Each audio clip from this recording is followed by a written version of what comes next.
Rolls Royce Phantom. ली ने पूछा कि वो इनके साथ क्या करने वाले हैं। राइटर इन्होंने बताया कि यहाँ पे धमाका होने वाला था और कार बहुत ज्यादा अच्छी लग रही है। ली ने कहा कि अगर ये कुछ क्राइम है तो इसका उससे कोई भी लेना देना नहीं है। राइटर इन्होंने कहा कि बात ऐसी नहीं है और अचानक से बजट बहुत ज्यादा बुरी तरह से बढ़ा दिया गया है, इसीलिए डायरेक्टर जून ने इसे डिसाइड करा है क्योंकि उन्हें लग रहा है कि एक मॉब बॉस को ऐसा कुछ तो ड्राइव करना चाहिए। ली ने पूछा कि मगर ये बात उन्हें क्यों बताई जा रही है, क्योंकि बेक का फैंसी कार से कुछ भी लेना देना नहीं है, मगर ये बात अच्छी होती कि वो उसकी बैक सीट पे ड्राइव कर सकते। राइटर इन्होंने कहा कि वो सीन 34 के पहले पार्ट को स्किप करके उसकी एंडिंग को देखें, क्योंकि जब कैंग बेक का पीछा कर रही है जिनके पास पैसों का बैग है तो वहाँ पे पीछे से एक कार आती है। ली ने पूछा कि क्या ऐसा कुछ था। राइटर इन्होंने कहा कि बिल्कुल सही, और ये कार ली को टक्कर मारने वाली थी। ड्रामा फिल्मिंग के सेट पे जहाँ पे बहुत ज्यादा भीड़ हो चुकी थी, ली भी वहाँ पे बहुत ज्यादा बिजी थे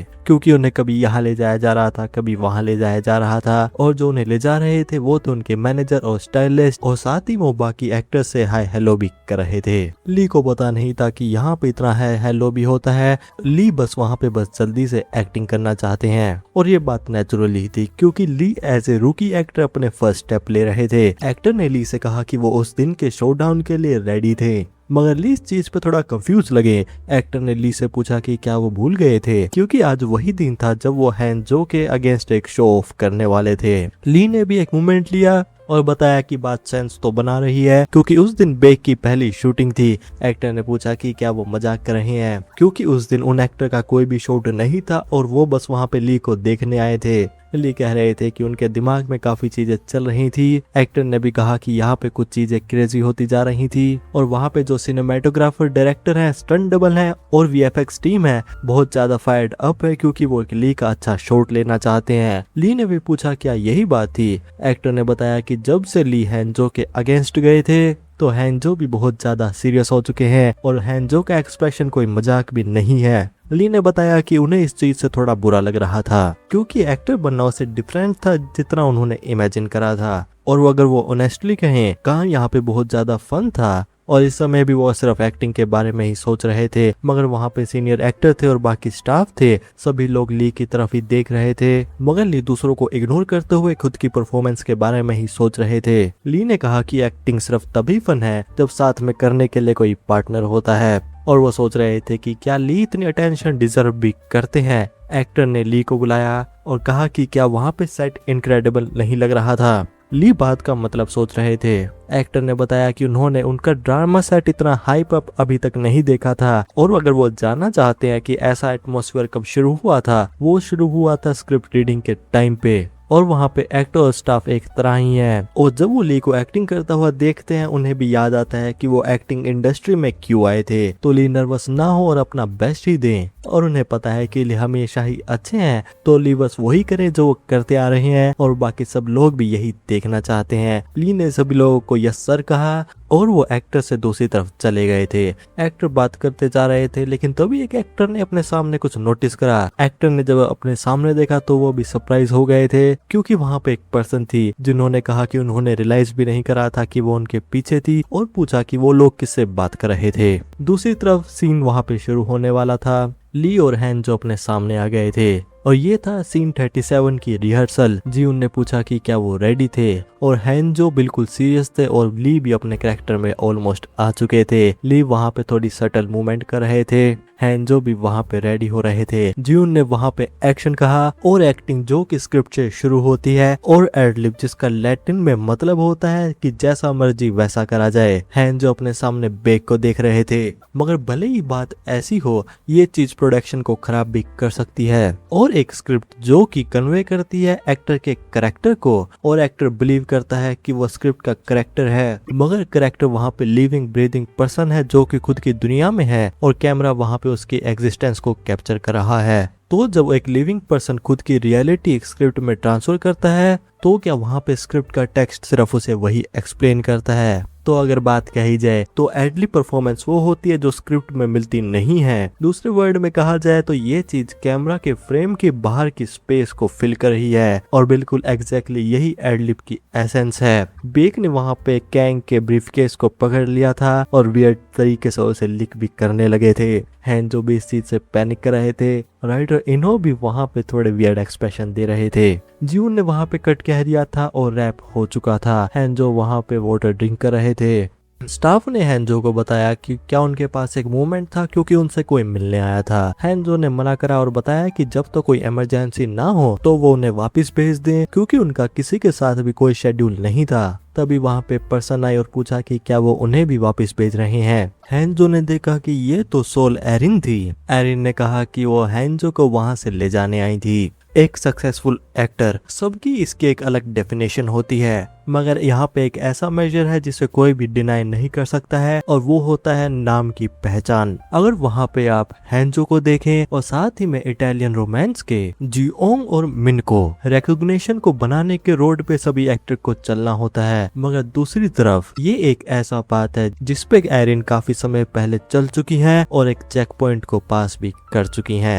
हैंजो ने एरिन को कहा था कि वो ना आए और वो उन्हें डिस्टर्ब करेंगे तो वो वापस जा सकती हैं। एरिन ने कहा कि वो उन्हें सपोर्ट करने आई है, मगर हैंजो उनसे इस तरह से बात कर रही हैं। हैंजो ने बताया कि एरिन ने कहा था कि वो उनके साथ चले, मगर वो ऐसा नहीं करेंगे और भले ही एरिन उनके साथ ही मूवी नहीं कर रही है और डायरेक्टर ने परमिशन दे दी थी कि हैंजो के साथ एरिन आ सकती थी।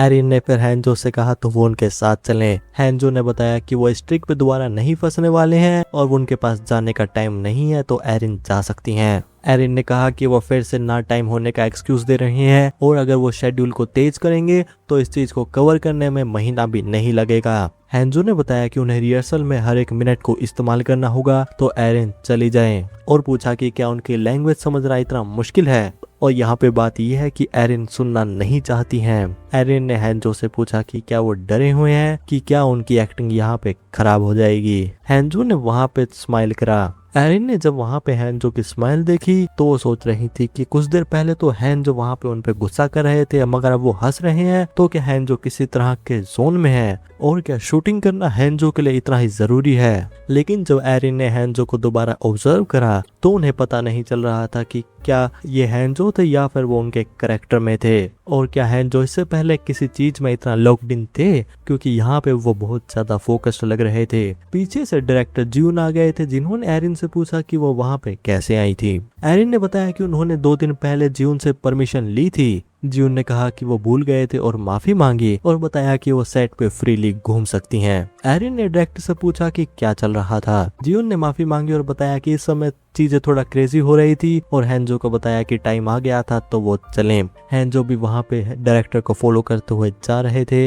एरिन को यहाँ पे कुछ ऑफ लग रहा था क्योंकि हैंजो वहाँ पे साफ साफ नर्वस नहीं वो एक्साइटेड लग रहे थे और जिन्होंने एरिन को सिर्फ वहाँ पे हाय कहा था, एरिन के लिए चीजें पहली बार हो रही थी और एरिन को यहाँ पे एक स्ट्रेंज सेंस आ रही थी। तो एरिन को पता था कि यहाँ पे कुछ इंटरेस्टिंग होने वाला था और जब कुछ इंटरेस्टिंग होने की बारी आती है तो एरिन उस चीज को इग्नोर नहीं कर सकती है। अगर एरिन यहाँ पे सम अप करे तो यहाँ पे कुछ ऑफ था और एक चीज जिससे हर एक स्टार एक्टर यूज्ड टू हो जाता है वो एक्टिंग नहीं है, वो है लोगों की नजरें और वो है अटेंशन। जब भी यूजुअली लोगों की नजरें एक रूम में किसी और की तरफ चली जाती हैं और वहाँ पे ऐसा होता है कि तुम्हारे अलावा किसी और को ज्यादा देखा जा रहा है, ये चीज एग्जैक्टली इम्पॉसिबल तो नहीं है, मगर एरिन सोच रही है कि उन्हें नहीं पता है कि ये एक्टर कौन है। तो एरिन के लिए ये बात बहुत ज्यादा शॉकिंग थी और यहाँ पे ली ने एरिन को एक स्टार एक्टर से ऑडियंस में बदल दिया था। जियून ने बताया कि बेक के सीन से शुरुआत होने वाली थी और उन्होंने एक्शन कह दिया था। एरिन ने देखा कि क्या एक रुकी को हैंजो से इतनी अटेंशन मिल रही है और आखिर ये सीन क्या है। एक्शन कहते ली अपने कैरेक्टर में आ गए थे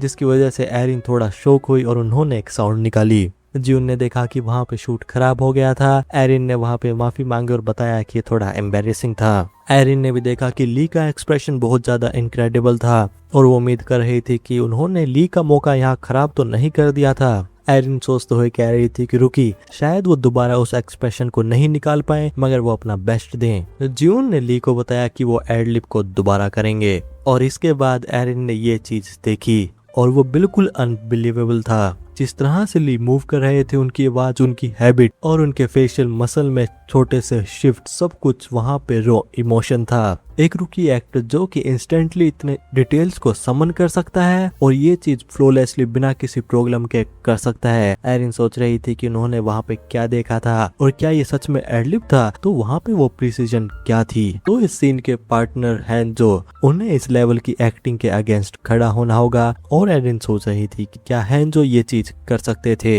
हैंजो जो कि ग्रे सिटी के लीड एक्टर हैं, जो कि कैंग के रोल को प्ले कर रहे हैं, यूजुअली वो इवेल्युएट करते हैं कि क्या दूसरे एक्टर वहां पे होना डिजर्व करते हैं या फिर नहीं। रोल वहां पे रूटीन बन जाता है, जिसकी वजह से सीन पार्टनर्स पे लुक डाउन करना नॉर्मल हो जाता है। तो धीरे धीरे करके हैंजो ने दूसरों को वही लुक देना शुरू कर दिया था जिससे वो सबसे ज्यादा नफरत करते थे। मगर इस समय हैंजो अपने पार्टनर को जज नहीं कर रहे थे, हैंजो खुद को जज कर रहे थे और वो इतनी बुरी तरह से जज कर रहे थे, उसे फेयर भी नहीं कहा जा सकता है, क्योंकि अगर वो ऐसा नहीं करेंगे तो उनके सामने जो अपोनेंट है हैंजो, उसके अगेंस्ट खड़े नहीं हो पाएंगे, क्योंकि उनके सामने जो एक्टर खड़ा हुआ है उन्हें किसी चीज की याद दिला रहा है और वहाँ पे जो एक्टिंग हो रही है वो इमिटेशन नहीं है, वो ट्रांसफॉर्मेशन है। एरिन ने भी जब हैंजो के फेस को देखा वो भी सरप्राइज हो गई थी। हैंजो सोच रहे थे कि एक्टिंग फन है, मगर एरिन ने कहा कि वहाँ पे फेस बहुत ज्यादा इंटेंस था। हैंजो ने ली के साथ एक्टिंग करके काफी चीजें फील करी थी, जैसे कि एक्टिंग करने का जॉय और डिसअपॉइंटमेंट भी कि वहाँ पे उनका कोई राइवल नहीं है, और उसी समय सीनियर एक्टर को लेके रिस्पेक्ट। मगर उन चीजों में से सबसे ज्यादा उन्होंने फील करी टेरेबल लोनलीनेस, और जब तक वो उस लेवल को रीच नहीं कर पाते हैं तो हैंजो ने सोचा कि ली की एक्टिंग का वहाँ पे कोई सीक्रेट होगा। मगर फिर भी हैंजो सोच रहे थे कि वो क्या फीलिंग थी और वहाँ पे वो कौन सी इमोशन की लाइन थी। मगर हैंजो के लिए ये बात अच्छी थी कि वो इस चीज को अब समझ सकते थे। सीन वहाँ शुरू हो गया था। कैंग ने कहा कि डिपार्टमेंट हेड वहाँ पे क्या कर रही हैं और देखा कि इतने पैसे शायद काफी होने वाले थे। कैंग ने ब्रीफकेस को ले लिया था और वो स्टेयरकेस से नीचे जाते जा रहे थे और वो वहाँ पे थोड़ा हंस भी रहे थे। कैंग कहते जा रहे थे कि उन्हें इससे ज्यादा कुछ भी नहीं चाहिए था और जब तक उनके पास ये पैसे होंगे तो सब कुछ अच्छा होगा। कैंग जो वहाँ पे हॉलवे से भागते जा रहे थे और जब उन्होंने एक डोर को क्रॉस करा तो वहाँ पे एक पर्सन निकले और वो थे बेक। बेक ने कैंग को रुकने के लिए कहा। कैंग वहाँ पे थोड़ा पैनिक करते हुए पीछे मुड़े। बेक ने फिंगर से पॉइंट करते हुए पूछा कि वो उस चीज को कहाँ पे लेके जा रहे हैं और हाँ, वो उसी ब्रीफकेस की बात कर रहे हैं। कैंग ने पूछा कि अब क्या? बेक ने कहा कि क्या नहीं, उनका नाम बेक है। कैंग ने पूछा कि उनके साथ क्या काम है और अगर कुछ काम नहीं है तो वो जा रहे हैं। बेक ने भी देखा कि काम और आजकल के लोग इतने शेमलेस कैसे हैं और बताया कि बैग उनका है तो वो उसे कहाँ पे लेके जा रहे हैं। कैंग ने पूछा कि बैग उनका है तो ब्रीफकेस का पासवर्ड क्या है। कैंग ने अपनी जैकेट में हैंड को डाला और एक नाइफ निकालते हुए कहा कि जो पासवर्ड को चेंज करेगा ओनर वही हो जाएगा। कैंग ने कहा कि बेक क्रेजी है, लेकिन बेक ने वहां पे नाइफ के साथ कैंग की तरफ अटैक कर दिया था। कैंग ने वहां पे नाइफ का डॉज करा। बेक वहां पे चिल्लाते हुए पूछ रहे थे कि हुजूर क्या आप अपना नाम बता सकते हैं। बेक वहां पे रैंडम नाम लेते जा रहे थे। कैंग भी वहां पे पैनिक कर रहे थे और उन्होंने भागना शुरू कर दिया था। कैंग चिल्लाते हुए डर के मारे भाग रहे थे, मगर बेक ने वहां पे अपने नाइफ को कैंग की तरफ थ्रो कर दिया था। कैंग ने कहा कि वो ब्रीफकेस को रखें फिर भागें। नाइफ वहां पे कैंग को हिट ही होने वाला था, लेकिन कैंग का लेग वहां पे स्लिप हुआ और वो नाइफ उनके ऊपर से निकल गया। नाइफ वहां पे कैंग के पीछे गिर गया था। बेक ने भी कहा कि वो फाइनली रुक गए हैं। बेक ने कहा कि क्यों ना वो सिविलाइज्ड लोगों की तरह बात करें। बेक को एक आइडिया आया और कहा कि क्यों ना वो एक गैम्बल करें और अगर वो जीते हैं तो वो उन्हें वो डबल देंगे। लेकिन कैंग ने वहां पे नाइफ को पिक कर लिया था और कहा कि अगर बेक पास आते हैं तो ये उनका आखिरी चैप्टर होने वाला था। बेक ने कैंग को बताया कि क्या वो जानते हैं उनसे कुछ लोग रैंडमली मिलने आते हैं और जो वो लोग आते हैं एक टेप रिकॉर्डर की तरह बात करते हैं, क्योंकि वो सेम बात कहते हैं कि बेक का आखिरी चैप्टर है और जो भी उनके दिमाग में आता है कहते हैं और चले जाते हैं। और धमकी ये दी जाती है कि वो लोग बेक का पीछा जब तक करेंगे जब तक उनके पैसे वापस नहीं मिल जाते हैं। मगर बेक ने कहा कि ये सब बकवास है। बेक ने वहां पे डेड मैन बॉम्ब को दिखाया और बताया कि वो डरपोक हेल के डोर नोब को भी टच भी नहीं कर सकते हैं और वो बेक का पीछा करने की बात कर रहे हैं। कैंग ने भी बॉम्ब को देखा और वो पैनिक करने लगे। बेक ने कहा कि जैसा कहा जाता है शेर को पकड़ने के लिए गुफा में जाना पड़ता है, तो बेक के लिए टाइगर फाइनली उनके सामने आ गया है और आज ही वो दिन है। बेक ने कहा ही था कि बैंग,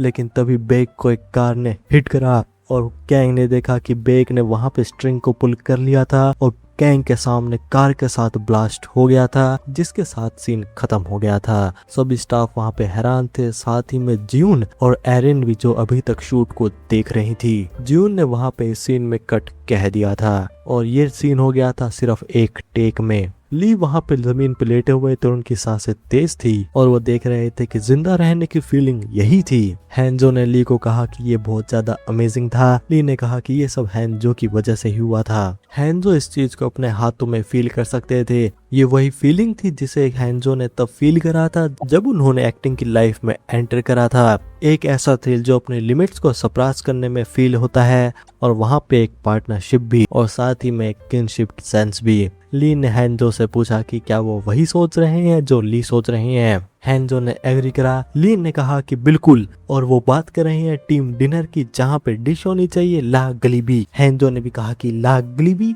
हैंजो को जो फीलिंग आ रही थी वो एक सेकंड के लिए ही थी। कुछ समय बाद सीन की एडिटिंग हो रही थी। एडिटर वहां पे हंस रहे थे, साथ ही में जियून भी हंस रहे थे और उनके साथ इन्हो भी बहुत ज्यादा हंस रहे थे। फिल्मिंग, एडिटिंग और स्क्रिप्ट, इन तीनों के लोग रिजल्ट से बहुत ज्यादा सेटिस्फाइड थे। राइटर इन्होंने हैंजो को बताया कि फुटेज बहुत ज्यादा अच्छी आई थी, तो क्यों ना वो भी इस चीज को देखें। हैंजो जो काउच पे बैठे हुए थे कह रहे थे कि अच्छा अच्छा, बहुत अच्छा। ली ने कहा कि शायद हैंजो को आराम करने की जरूरत थी। राइटर इन्होंने भी एग्री करा क्योंकि हैंजो ने वहां पे 20 रीटेक्स दिए थे और उन्होंने ली से पूछा कि वो कैसे थे। ली ने कहा कि वो ठीक थे मगर उन्हें थोड़ी भूख लगी थी। और डायरेक्टर जियोन और सीपी चोई, जिन्होंने फाइनली सेटिस्फाइंग रिजल्ट को शूट कर लिया था और उसकी फिल्मिंग और एडिटिंग भी हो गई थी, उन्होंने डिसाइड करा कि वो एग्जॉस्टेड हैंजो को थोड़ी देर के लिए आराम करने देंगे। और क्योंकि ली का शेड्यूल खत्म हो गया था तो वो भी वापस घर जा रहे थे और ली का फाइनली ग्रे सिटी का पहला शूट खत्म हो गया था। ली जा रहे थे राइटर इन्हो के साथ। राइटर इन्हो ने कहा कि उन्होंने वाईकेबी के साथ साइन कर लिया था। ली ने माफी मांगी क्योंकि उन्होंने ये बात पहले नहीं बताई थी। राइटर इन्होंने कहा कि सॉरी वाली बात नहीं थी, बस वो उन्हें बाद में जाके कॉन्ट्रैक्ट दिखाएं और बताया कि वो ली के डिसीजन को जज नहीं कर सकते हैं मगर उन्हें केयरफुल होना होगा। और पूछा कि क्या उन्हें पता था कि इस इंडस्ट्री में सबसे ज्यादा इजी टारगेट कौन होता है। ली ने बताया कि उन्हें नहीं पता था।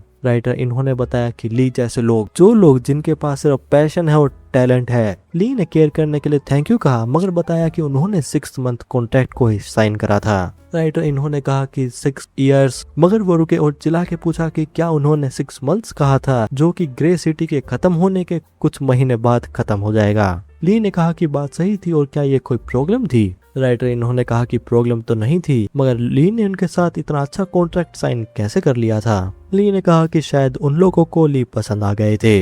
राइटर इन्होंने भी कहा कि ऐसा ही हुआ होगा और ली बाद में उन्हें कॉन्ट्रैक्ट दिखाएं। ली ने एग्री कर लिया और बताया कि वो पहले जा रहे थे। राइटर इन्हो ली की बैग को देखते हुए सोच रहे थे कि आखिर वाईकेबी ने एक रुकी के साथ 6 मंथ का कॉन्ट्रैक्ट क्या सोच कर ही साइन करा होगा। और क्योंकि ये बहुत ज्यादा रेयर बात थी तो यहाँ पे सिर्फ 2 ही पॉसिबिलिटी थी कि वो एक एक्टर को क्लेम कर रहे थे मगर वो उस पर श्योर नहीं थे, या फिर वो एक ऐसे एक्टर के फेवर को गेन कर रहे थे जिसे वो हैंडल नहीं कर सकते हैं। मगर राइटर इन्हो को ली सेकंड ऑप्शन तो नहीं लग रहे थे। मगर अगर वहाँ पे सीईओ योन ने ली को पहले ऑप्शन की तरह चूज करा था तो सीईओ योन का दिमाग खराब हो चुका था, या फिर सीईओ योन को ली इतना ही पसंद आ गए थे। मगर कुछ भी हो, 6 मंथ बहुत ज्यादा अच्छा था क्योंकि जो एक्टिंग स्किल ली ने उस दिन दिखाई थी वहाँ पे कुछ भी हो, ली वहाँ पे पूरी कंट्री में अपना नाम बनाने वाले थे। राइटर इनो वहाँ पे थोड़े रिलैक्स हो गए थे और उन्होंने फिर सोचा इटालियन रोमांस के बारे में, जहाँ पे जी योंग थे, मिन थी और राइटर सियोन। ये ऐसे नाम थे जिन्हें ग्रे सिटी से कुछ भी फर्क नहीं पड़ता था। मगर राइटर इनो इन लोगों के बारे में सोच के काफी एनर्जी को वेस्ट कर रहे थे, एक रेज की एनर्जी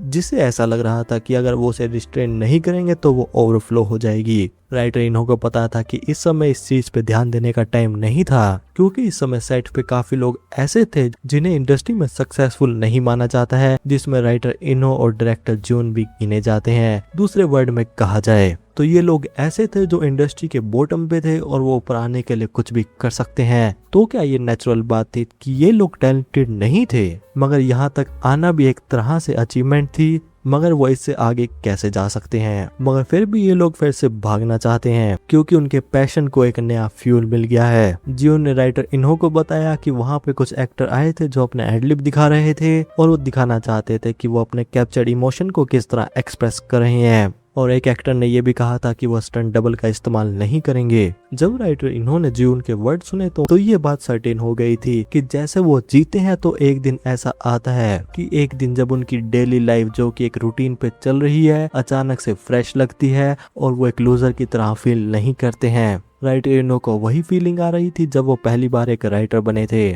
तभी सीपी चोई ने राइटर और डायरेक्टर को बुलाया और बताया कि उन्हें अगला शूट शुरू करना होगा तो वो लोग जल्दी आ जाएं। राइटर इन्होंने पूछा मगर वो अर्जेंटली उन्हें क्यों ढूंढ रहे थे क्योंकि उनका तो वहाँ पे कोई भी काम नहीं था। सीपी चोई ने पूछा कि वो कैंग और बेक के सीन को देखने के बाद ये बात कैसे कह सकते हैं क्योंकि लोग वहाँ पे कुछ ज्यादा ही मोटिवेटेड हो गए हैं और इधर उधर के एडलिप्स को बोलते जा रहे हैं तो राइटर को वहाँ पे शिप को कंट्रोल तो करना होगा। राइटर इन्होंने भी बात को रियलाइज करा और जियोन से कहा कि वो इस डायलॉग की बात बाद में करेंगे। स्क्रिप्ट रीडिंग के टाइम पे ये बात कही जा रही थी कि ली की वजह से एटमॉस्फेयर वहाँ पे चेंज हो गया था मगर सच ये था स्क्रिप्ट रीडिंग के बाद एक पर्सन जो सबसे ज्यादा चेंज हुए थे वो शायद राइटर इन्हो खुद थे। और यहाँ पे ली जो सोच रहे थे कि ये क्या था और उन्हें वहाँ पे सेट की तरफ से कुछ फीलिंग आ रही थी। ली को लग रहा था कि वहाँ पे कुछ लाउड हो रहा था मगर सेट वहाँ पे पास नहीं था तो आवाज तो नहीं आ रही थी। ली को याद आया कि ये फीलिंग उन्होंने कसिनो में फील करी थी। ली ने वहाँ पे अपने गोब्लिन फायर के एक्सप्रेशन का इस्तेमाल करा और ली ने अपने सामने देखा मल्टीपल गोब्लिन फायर्स को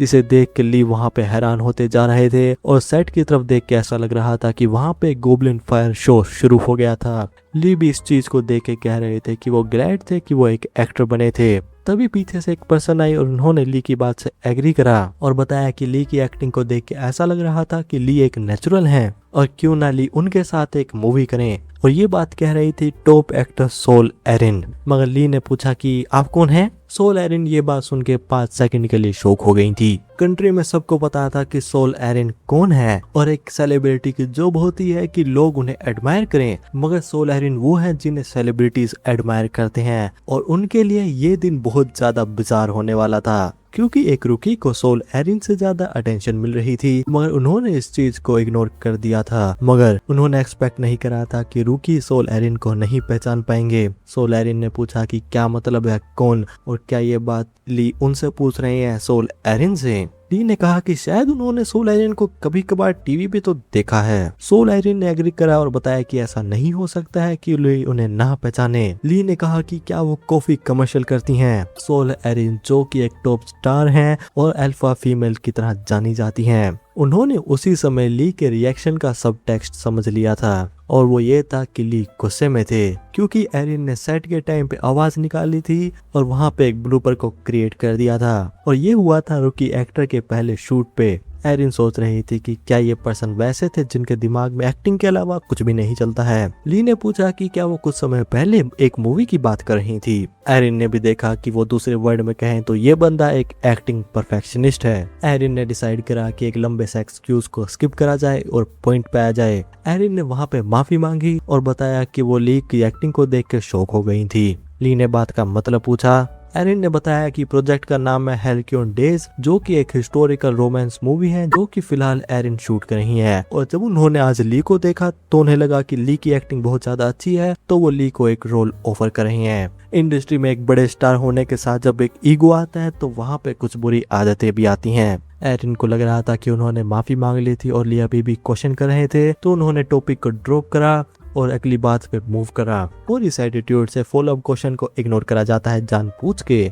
और जब भी वो माफी मांगती है तो सामने वाले पर्सन को अपना सर झुकाना चाहिए और उस क्वेश्चन का जवाब देना चाहिए जो एरिन ने पूछा भी नहीं है। और इसी तरह के एनवायरनमेंट से एरी क्रिएट हुई हैं तो नेचुरली बात यही है कि ली भी ऐसा ही करेंगे। मगर ली ने कहा कि अच्छा। एरिन ने अपने सामने देखा एक लूक वॉर्म रिएक्शन जो कि बिल्कुल अनएक्सपेक्टेड था। एरिन अपने माइंड में सोच रही थी अच्छा तो इस पॉइंट पे एरिन को अपने प्राइड को साइड में रखना होगा। एरिन ने ली से पूछा कि क्या वो वहाँ पे आना चाहते हैं या फिर नहीं क्योंकि उनके सपोर्टिंग एक्टर को वहाँ पे ड्रॉप करना पड़ा था। ली ने पूछा कि क्या वो उन्हें कास्ट कर रहे हैं। एरिन ने बताया कि उनके वर्ड से डायरेक्टर उनका एक कैमरा टेस्ट ले सकते हैं और बाकी लोग इस अपॉर्चुनिटी के लिए मरे जा रहे हैं। ली ने बताया कि ये बात तो रोल पे डिपेंड करती है। एरिन दिमाग में सोच रही थी कि रोल पे डिपेंड करती है तो अगर ली को रोल अच्छा नहीं लगेगा तो वो नहीं करेंगे। एरिन ने बताया कि रोल का बहुत अच्छा स्क्रीन टाइम है और ये एक सपोर्टिंग रोल है मगर इसमें काफी सीन्स लीड एक्टर्स के साथ भी है जिसमें एरिन भी है। ली इस बात पे सोच रहे थे ली को पता था कि ये इंडस्ट्री वाइपर्स की तरह है और यहाँ पे लोगों के बीच में आर्ग्यूमेंट चलते रहते हैं और अगर वो अपॉर्चुनिटी को जज करके उसे क्लेम नहीं कर पाएंगे तो उनकी लाइफलाइन भी वहां पे उसी समय कट ऑफ हो सकती है। एरिन ने कहा कि बात का मतलब ये है कि ली उनके साथ सेम फ्रेम में होंगे। एरिन इंडस्ट्री में इसी तरह सरवाइव कर पाई हैं। उन्होंने एरोगेंट एक्टर्स को स्क्रीन में अपनी प्रेजेंस से ओवरटेक कर लिया है और जो अनटैलेंटेड एक्टर है उन्हें वापस भेज दिया गया है। और अगर किसी भी एजेंसी में कॉन्ट्रैक्ट में कोई भी ट्रिक करी है तो एरिन ने उसे भी क्रश कर दिया है। तो एरिन के लिए एक रूकी एक्टर जो उनके सामने खड़ा हुआ है या तो बिल्कुल क्लूलेस हो सकता है, जो कि बिल्कुल बहुत दूर के गांव से आया है, मगर जो उनके सामने पर्सन है वो वही है जो कि एक्टिंग के लेवल पे ऊपर गए थे। और इस कंट्री में इस एज ग्रुप के कितने ही एक्टर होंगे जो ये कर सकते हैं। तो ली को इस लेवल की स्किल उन्हें बैक कर रही है। तो वो ऐसे नहीं है जिन्हें अपने प्लेस के बारे में ना पता हो, बजाय कि ऐसा लग रहा है कि ली का लेवल बहुत ज्यादा अमेजिंग है। तो एरिन ने देखा कि बात यही थी और ली वही थे और अगर वो ली के साथ एक्टिंग करेंगे तो वो भी अपनी एक्टिंग के लेवल को बढ़ा सकेंगी। ली ने एरिन से पूछा कि वो उन्हें कौन सा रोल ऑफर कर रही हैं। एरिन ने बताया कि जोंग का। ली ने बताया कि वो श्योर नहीं है कि वो हेलिक्योन डेज में आएंगे या फिर नहीं, मगर वो स्क्रिप्ट को पढ़ने के बाद उन्हें कांटेक्ट करेंगे। एरिन ने कहा कि बात अच्छी है और वो स्क्रिप्ट के पढ़ने के बाद और वो रुकी और ली से बात का मतलब पूछा। ली ने बताया कि उनकी एजेंसी के सीईओ भी उनके पास मूवी की स्क्रिप्ट लेके आए थे और अब तक प्रोडक्शन में ये था कि वहाँ पे कैमियो था, तो उन्हें इस चीज के बारे में थोड़ा बहुत तो सोचना होगा। एरिन ने भी सोचा कैमियो, तो क्या ये बंदा इस डिबेट में है कि यहाँ पे वो एक कैमियो करे या फिर किंग जोंग के रोल को प्ले करे। ली ने बताया कि उनकी कार इंतजार कर रही है तो वो पहले जा रही हैं और ऑफर के लिए थैंक यू कहा और बताया कि वो डिसाइड करके उन्हें कांटेक्ट करेंगे। ली वहां पे जा रहे थे और एरिन उन्हें रोकने की कोशिश कर रही थी और कहा कि ली के पास तो उनका नंबर भी नहीं है। कुछ समय बाद ली खाना खा रहे थे और ली खा रहे थे अपना फेवरेट फूड लाग गलेबी। फिल्मिंग डेज पे ली कॉर्पोरेट कार्ड का इस्तेमाल करके अपने मील्स के लिए पे कर सकते हैं। ली बाकी एक्टर को भी खाने के लिए कह रहे थे। ली इस चीज को एक्सीलेंट पर्क मानते हैं, मगर दूसरी तरफ उनके स्टाइलिस्ट और मैनेजर उन्होंने ली से पूछा था कि सोल एरिन के साथ क्या हुआ था और जब उन्हें ये पता चला था कि एरिन ने ली को सपोर्टिंग रोल प्रपोज करा था तो ये था उन दोनों का रिएक्शन। रियलिटी ये है कि इन दोनों की पोजीशन ये है कि एक्टर के साथ जो भी हो रहा है हर एक मूव वो वाईकेबी के चीफ जैंग को रिपोर्ट करी जाए। तो इनका रोल ये है कि वो एक्टर को मॉनिटर करेंगे और कोई भी इंफॉर्मेशन को लेके आएंगे जिसकी वजह से वो शॉर्ट टर्म कॉन्ट्रैक्ट को लॉन्ग टर्म कॉन्ट्रैक्ट में बदल सके। इसी वजह से वो ली के साथ घूम रहे हैं और उनके मिल्स को ज्वाइन कर रहे हैं। मगर इन दोनों को एक्टर बिल्कुल भी पसंद नहीं है। मगर क्लियरली कहा जाए उनका हेट बढ़ गया था जब से उन्हें असाइन हुआ था एक ट्रैशी एक्टर, जिसकी वजह से उनके माइंड में यही चलता है कि एक्टर टू फेस होते हैं और बहुत ज्यादा खराब ब्रीड होते हैं। मगर वो अपने सामने एक ऐसा एक्टर देख रहे हैं जो उनकी नजरों में थोड़ा अलग है, क्योंकि वो अपने सामने देख रहे हैं ली को जो कि ग्रेट सोल एरिन के ऑफर को टर्न डाउन करके यहाँ पे अपना मुंह भर के खाना खा रहा है। मैनेजर और स्टाइलिस्ट ने एक ही बात कही कि क्या ली सोल एरिन के सामने भी इसी तरह एक्ट कर रहे थे। ली ने पूछा कि क्या खाना अच्छा नहीं था और क्या उन्हें यहाँ पे आना सजेस्ट नहीं करना चाहिए था। मैनेजर ने कहा कि बात ऐसी नहीं थी और उन्हें ये डिश बहुत ज्यादा पसंद थी। ली को देखते हुए दोनों के दिमाग में यही बात चल रही थी कि किसी कारण की वजह से कि ली शायद ऐसे एक्टर हो सकते हैं जिनकी तरफ लुक आफ्टर करना वर्थ इट होगा। डिशेस वहाँ पे खत्म हो गई थी। ली ने कहा कि खाना अच्छा था तो क्यों ना वो जाने से पहले थोड़ा रेस्ट करें। मैनेजर ने भी एग्री करा। ली एक प्रो एक्टर हैं जो कि फ्री टाइम इस्तेमाल करते हैं स्क्रिप्ट्स को रीड करने में। ली देख रहे थे हेलिकॉन डेज की स्क्रिप्ट और ये स्टोरी थी एक फ्यूजन हिस्टोरिक रोमांस की। ली वहाँ पे स्क्रिप्ट में एक नाम को स्कैन कर रहे थे और ये रोल सोल एरिन ने ली को ऑफर करा था, वो था किंग जोंग का। काफी दूसरे सीरीज में इस कैरेक्टर को बहुत ज्यादा वीक दिखाया जाता है, मगर यहाँ पे क्योंकि हिस्टोरिकल बेस्ड वर्ड्स हैं तो इस चीज को एक्चुअल रिकॉर्ड्स में फॉलो करते हुए दिखाया जाएगा। एक ऐसा कैरेक्टर जो अपने फादर को रिजेंबल करता है और अपने मार्शल वॉरियर के ट्रेड्स को भी आगे दिखाता है और कैरेक्टर की स्पिरिट ऐसी है जो कि एक टाइगर को रिजेंबल करती है। ली भी इस चीज को देख के थोड़ा सरप्राइज हुए। स्टाइलिस्ट ने पूछा कि क्या ली को कुछ हो रहा था। मैनेजर ने पूछा कि क्या उनके खाने की वजह से पेट में दर्द हो रहा था। ली वहाँ पे सरप्राइज होते हुए देख रहे थे एक टाइगर और ये सोचते हुए ली के माइंड में अचानक से एक इंस्पिरेशन आ गई थी।